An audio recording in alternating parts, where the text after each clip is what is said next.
อีกสักหนึ่งผลงานเพลงนะฮะจากปูแดงการช่างนะครับ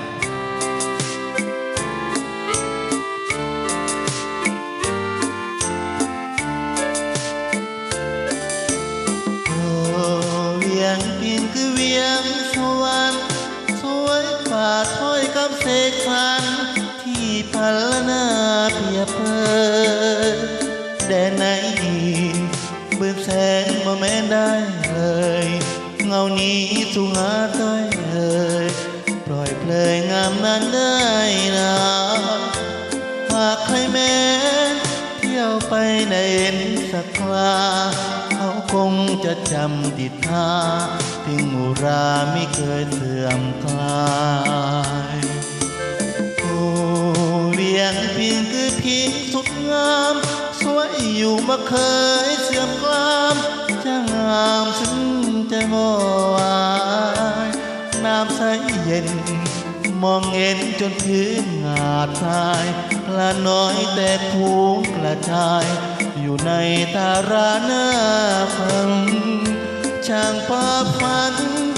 งามนั้นจวนจันชื่นชมจันพลอยยกความโศกตรงนั่งชมน้ำพิงสุดใจเมื่อลำน้ำเอาไปแอบดอยทางแอบแต่เพลิดใจน้อยแอวดอยแสนเพลิดกระไรมีน้ำตกและนกบินร้องข้องไกลยินเสียงมันแล้วสุขใจสุขใดบ่มีเปรียบปานโอ้เวียงพิงแม้จันจากไปแสนนานแต่ความหมุนเวียนแห่งการบ่ได้ทำไงข้า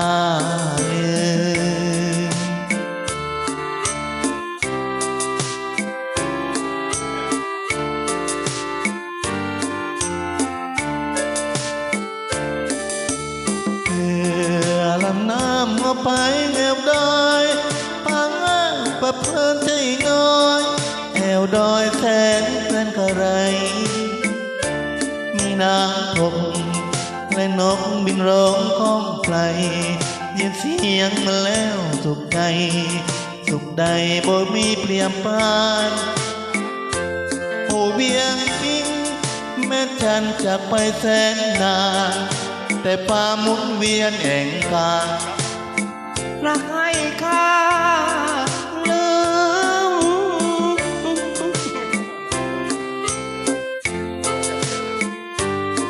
ขอบคุณนะครับขอบคุณอูแดงการช่างขอบคุณประสิทธิ์นะฮะสำหรับเพลงกุหลาบเดือนพิงขอบคุณครับ